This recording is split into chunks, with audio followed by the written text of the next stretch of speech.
गच्छामि संघं शरणं गच्छामि द्वितीयं बुद्धं शरणं गच्छामि द्वितीयं बुद्धं शरणं गच्छामि द्वितीयं धम्मं शरणं गच्छामि द्वितीयं धम्मं शरणं गच्छामि द्वितीयं धम्मं शरणं गच्छामि द्वितीयं धम्मं शरणं गच्छामि तृतीयं बुद्धं शरणं गच्छामि तृतीयं बुद्धं शरणं गच्छामि तृतीयं धम्मं शरणं गच्छामि तृतीयं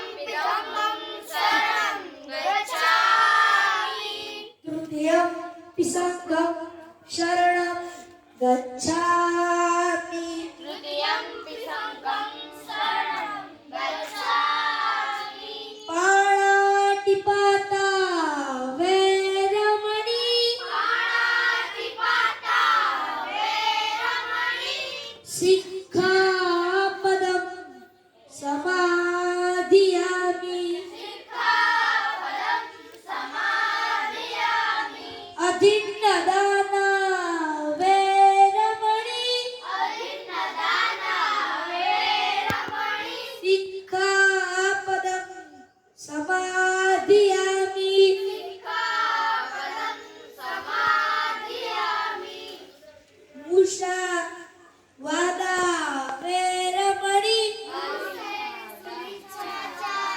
वैरमणि सिक्खापदं समाधियामि सिक्खापदं समादयामि मुषा वादा वैरमणि मुसावादा वैरमणि सिक्खापदं समाधियामि सिक्खापदं समादयामि शूरमेरय मध्यपमानठाणा वैरमणि शूरामेरय मध्यपमानठाणा वैरमणि सिक्खापदं समाधियामि सिक्खापदं समादयामि सब्बपापस्य करणं सप्पपापस्य करणं कुशलस्य उपसम्पदा कुशलस्य संपदा सचित्तपर्योदपणम् सचित्तपर्योदपणम् एतत्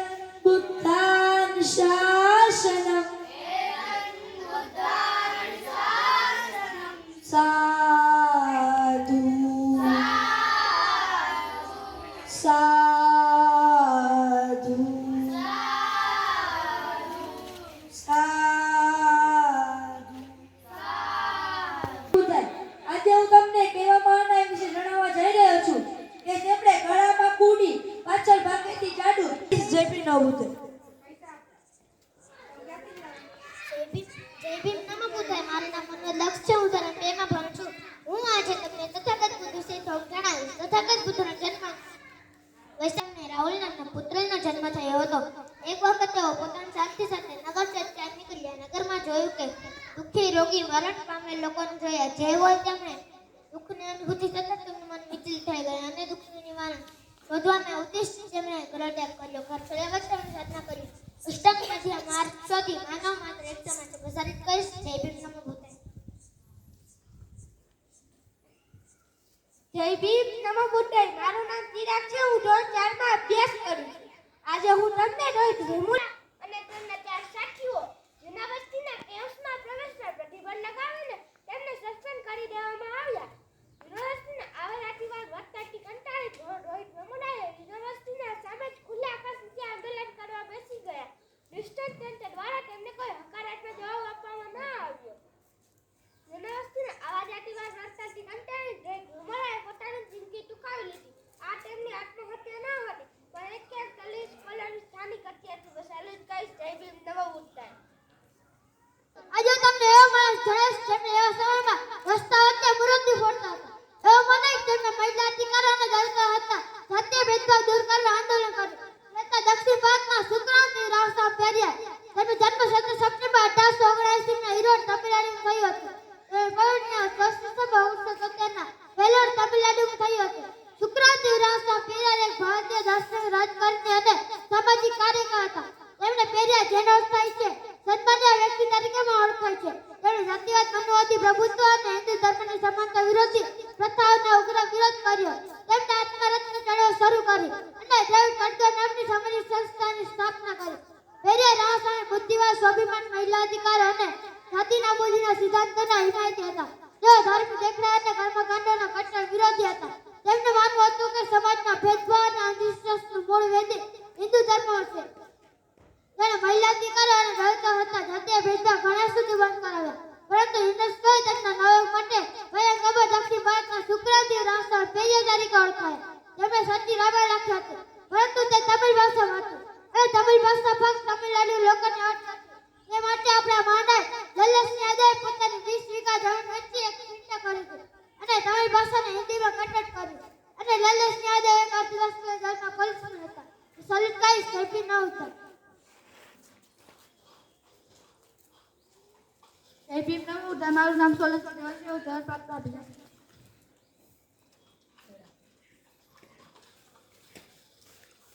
જય ભીમ નમો બુદ્ધાય. આજે હું તમને નાટ્ય વિશે થોડુંક જણાવીશ. નાટ્યાભીલનો જન્મ 25 જાન્યુઆરી 1841 માં નાગપુર રાજ્યના પાંદડા ગામમાં થયો હતો. એ મૃત્યુ 4 ડિસેમ્બર 1889 માં થયો હતો. એક હકીકત છે કે સ્વતંત્ર સેનાનીઓના શિવાજીના મહારાષ્ટ્ર સામ્રાજ્યથી લઈને બ્રિટિશ શાસન સુધી સત્તાઓ દ્વારા બળવાખોર તરીકે ઓળખવામાં આવે છે. નાટ્યાભીલ એક મહાન ક્રાંતિકારીઓમાંના એક હતા. જેમણે 12 વર્ષ સુધી બ્રિટિશ શાસન સામે સશસ્ત્ર સંઘર્ષ કર્યો અને વિદેશી શાસનને ઉકેલી નાખવાની પોતાના મહાદમ્ય નિબંધ અને જુસ્સાના બળથી જનતામાં પ્રિય બન્યા. નાટ્યાભીલ ગેરિલા યુદ્ધમાં કુશળ હતા. તેઓ મહાન શૂટર અને તેમણે ગાઢ જંગલો, ખીણો, ગતરો અને પર્વતોમાં જીવનભર અંગ્રેજોને ઓળખતા રાજ્યની સેનાઓ સાથે તલવારો ચલાવી. તેમણે શક્તિશાળી બ્રિટિશ સામ્રાજ્યની પોલીસ પર પલટવાર કર્યો અને ઘણા વર્ષો સુધી બચી ગયા. નાટ્યાભીલને મદદ કરનાર આરોપીમાં સેંકડો લોકોની ધરપકડ કરવામાં આવી. સેંકડો લોકોને તો જેલના સળિયાને પાછા ખસેડવામાં આવ્યા. ઈસવીસન 1859 ની આસપાસ ત્યારે ભારતમાં અંગ્રેજ વિરુદ્ધ ચળવળ ચાલી હતી. તે દરમિયાન મધ્યપ્રદેશના મળવા અને નિમા પ્રદેશની આસપાસના વિસ્તારોમાં અંગ્રેજોનું રાજ્ય પણ જોવા મળતું હતું. બસ આટલું જ કહીશ. જય ભીમ નમો બુદ્ધાય. જય ભીમ નમો બુદ્ધાય. આ નામ ધ્રુવી છે. હું ધોરણ 2 માં અભ્યાસ કરું છું. જય ભીમ નમો બુદ્ધાય. મારું નામ જાનવી છે. હું ધોરણ 6 માં અભ્યાસ કરું છું. આજે હું તમને સાવિત્રીબાઈ ફૂલે વિશે થોડું જણાવીશ. સાવિત્રીબાઈ ફૂલેનો જન્મ તારીખ 3 જાન્યુઆરી 1831 ના રોજ મહારાષ્ટ્રના સતારા જિલ્લામાં આવેલ નારાયણ નામના એક ગામમાં થયો હતો. ગામની આસપાસ ઘણા બધા પહાડો આવેલા. માળી જાતિમાંથી આવતા સાવિત્રીબાઈનો પરિવાર મહેનત કરી નભો હતો. એક સમુદ્ર પરિવાર હતો. તેમના પિતાનું નામ ખાંડોજી નવેશે પાટીલ હતું. તેમની માતાનું નામ લક્ષ્મીબાઈ હતું. સાવિત્રીબાઈને સિંધુજી, સુખારામ અને શ્રીપતિ નામે 3 ભાઈઓ હતા. ચારેય બાળકોમાં સાવિત્રીબાઈ સૌથી મોટી. સાવિત્રીબાઈ બાળપણમાં ખૂબ લાડપ્રેમથી ઉછેરી. તેઓ માતાને રસોઈમાં તો પિતાને ખેતી મદદમાં કામ કરતા. નાની ઉંમરમાં જ સાવિત્રીબાઈ ખૂબ સમજદાર બની ગયા હતા. સાવિત્રીબાઈ બજારમાં ખરીદી માટે જતા તો ક્યારેક મિત્રો સાથે જંગલ અને પહાડી વિસ્તારમાં હરવા ફરવા માટે જતા. સાહસ, નિડરતા જેવા ગુણો તેમનામાં બાળપણથી જ હતા. તે સમયે નાની ઉંમરમાં લગ્ન થઈ જતા. જો દીકરી માત્ર 6 વર્ષની ઉંમરમાં વટાવી જાય ને તો માતા પિતા ચિંતિત થઈ જતા. એ રીતે સાવિત્રીબાઈ માતા પણ દીકરીને લગ્નને લઈને ચિંતિત હતા. પરંતુ પિતા ખંડોજી સાવિત્રીના લગ્ન માટે ઉતાવળા ન હતા. સાવિત્રી 9 વર્ષના થઈ ગયા હતા. આખરે ઈસવીસન પૂર્વે 1840 સાવિત્રીના લગ્ન પૂનામાં રહેતા જ્યોતિરાવ ફૂલે સાથે નક્કી થયું. જ્યોતિરાવ ઉંમરમાં 13 વર્ષ હતી. જ્યોતિરાવ ગોવિંદ ફૂલોનો પરિવારના આર્થિક રીતે સંપન્ન હતો. તેમના પરિવાર પાસે 35 જમીન હતી. તેમનો પરિવાર ફૂલોની ખેતી કરતો હતો. સામે સાવિત્રીબાઈનો પરિવાર પણ સમુદ્ર પરિવાર હતો. આમ લગ્ન ધૂમધામથી થયા. આસપાસના ગામડાઓમાં રહેતા ઘણા લોકોમાં આમંત્રણ પણ આપવામાં આવ્યું. આમ રમવાની ઉંમરમાં સાવિત્રીબાઈ અને જ્યોતિરાવ ફૂલે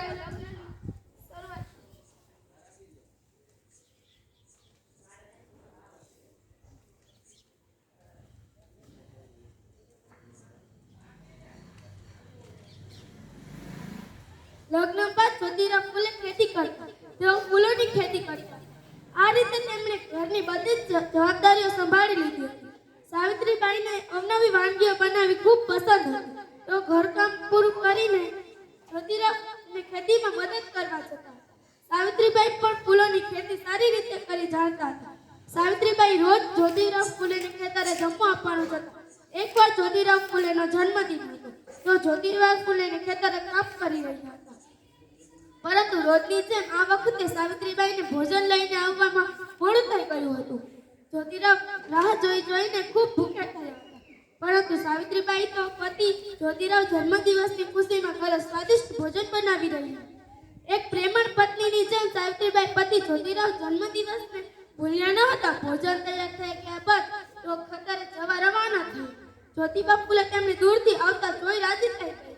સાવિત્રીબાઈના સાથે સગુણાબાઈ પણ હતી. બંને જ્યોતિબાને તેમના જન્મદિવસની શુભેચ્છા આપી. કામના જ્યોતિરાવ ફૂલેને તો તેનો જન્મદિવસનો ખ્યાલ પણ ન હતો. જ્યોતિરાવને સાવિત્રીના સંભસર ન આવવાનું કારણ સમજાવ્યું. પછી ત્રણેય ભરપેટ ભોજન કર્યું. ભારતીય સમાજ સુધારક, શિક્ષણવિદ અને કવિત્ર હતા. તેમણે ભારતના પ્રથમ મહિલા શિક્ષિકા માનવ આવે છે. તેમણે પતિ જ્યોતિરાવ ફૂલે સાથે મળીને સ્ત્રી અધિકાર અને શિક્ષણના ક્ષેત્રમાં ઉલ્લેખ કાર્ય કર્યું હતું. ફૂલે દંપતી 1848માં પુણેના ભીલવાડામાં પહેલી ભારતીય કન્યા શાળા સ્થાપના કરી. સાવિત્રીબાઈ સ્ત્રી શિક્ષા માટે ખૂબ જ ગંભીર હતી. તેમને આ કામ ઘણું અપમાન સહન કરવું પડતું હતું. છતાંય તો પીછેહટ ન કરી. સાવિત્રીબાઈ જ્યારે બાળકોને ભણાવવા જતા તો રસ્તામાં રૂઢિવાદ લોકો તેમના પર હેરાન કરતા. કેટલાક લોકો પણ છાણ અને પથ્થર પણ ફેંકતા હતા. તેમની સાડી બગડી જતી. તેઓ તેમની પાસે બીજી સાડી રાખતા અને શાળામાં જઈને સાડી બદલી લેતા. પણ તો હિંમત રાખતા. સલુત કહીશ એ ભીમ ના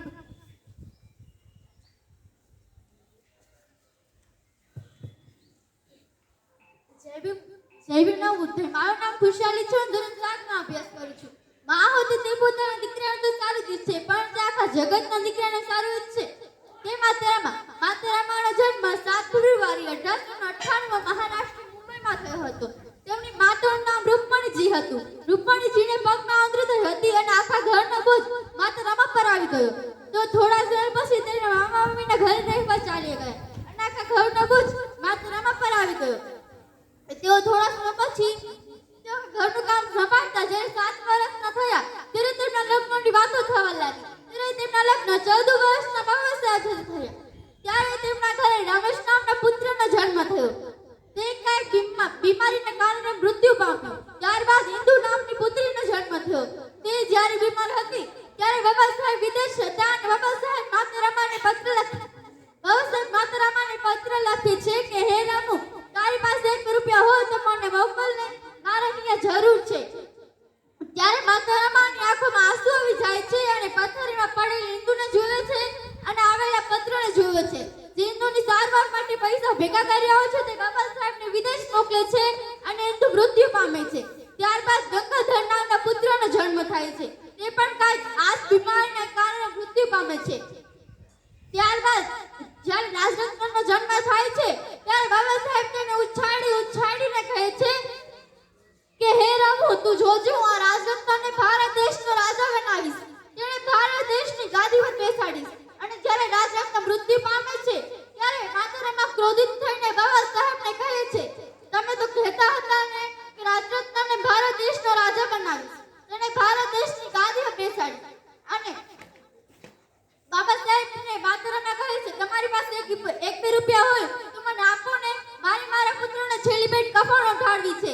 ત્યારે સિમ્બલ ઓફ નોલેજ વિશ્વબુદ્ધિના ખીચામાંથી 1 રૂપિયા નથી નીકળતા, ત્યારે આપણા બાપડરના ખીચામાંથી થોકડાઓ નીકળે છે. અને બાબા સાહેબને પધરાવે છે કે તેમને જવાનું હોય છે. ત્યારે બાબા સાહેબ 1 મિનિટ એટલે આગળ વધે છે તો માતેરામાની સાડી પાડવાનો અવાજ આવે છે અને અંદર આવીને જોવે છે તો માતેરામાની સાડીના 2 કટકા જોવે છે. જે ચાલો કટકો હોય છે તે રાજરત્નને કફન તરીકે ઉપયોગમાં લે છે. જે ખરાબ કટકો હોય છે તે પોતે પહેરે છે. મેં કહ્યું ને કે માતેરામા પાસે પહેરવા સાડી પણ ન હતી.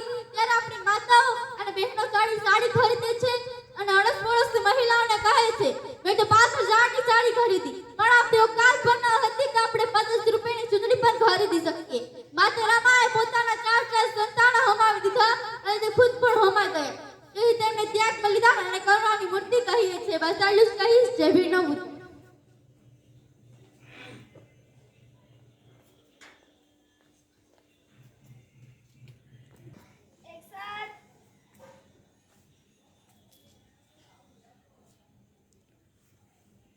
બધાનો કે સા